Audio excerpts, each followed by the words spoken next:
A Najeriya ana wata ga wata. Tun mahukuntan ƙasar ba su kai ga bayyana wa al'umma cikakken zargin da ake yi wa Ibrahim Magu ba, wato shugaban hukumar da ke yaƙi da masu yi wa tattalin arziki zagon ƙasa da aka dakatar, sai ga rigima tana nema ta shafi manya. Wasu kafafen yada labarai na intanet sun gina labarinsu akan wani ma'abocin shafin sadarwa na Twitter mai suna Jackson Ude, wanda ya yi zargin cewa mataimakin shugaban Najeriya Farfesa Yemi Osinbajo ne ya umarci Ibrahim Magu da ya ba da dama a taɓa wani abu daga cikin wani kuɗi naira biliyan 39 da hukumar EFCC ta kwato, kuma har an ɗan tsakura wa mataimakin shugaban ƙasar naira biliyan 4 daga ciki.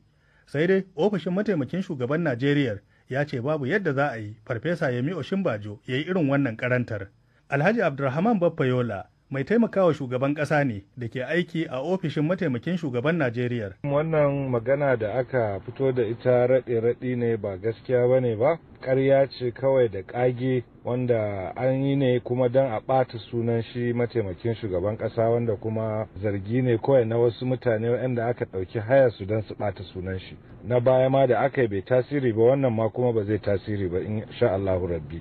Wasu 'yan Najeriya dai na da ra'ayin cewa ruwa baya tsami banza. Saboda a cewarsu ba kowa ne zai yi gigiwar yin ƙazafi ga manya kamar mataimakin shugaban Najeriya ba. Amma ofishin mataimakin shugaban Najeriya ya dage cewa sharri kawai ake masa kuma zai ɗauki mataki, kamar yadda Alhaji Abdulrahman Baffayola ke cewa. Za a ɗau mataki da ya dace na shari'a don a kare mutuncin shi da kimar shi mataimakin shugaban ƙasa a bisa wannan ɓata suna da ake nema a kawo mishi. Kuma muna sane da cewar wasu ne suke ta bullo da irin waɗannan abubuwan don su ga cewa sun ɓata masa suna, kuma insha Allah ba za su yi nasara ba. A Najeriya dai kawo yanzu babu wani tartibin bayani daga hannun mahukunta akan jerin zargin da ake yi wa Ibrahim Magu da irin bahasin da kwamitin da ke gudanar da bincike ya ji daga gare shi.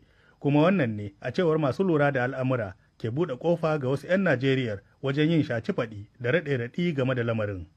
Ibrahim Isa, sashen Hausa na BBC, a Abuja, Najeriya.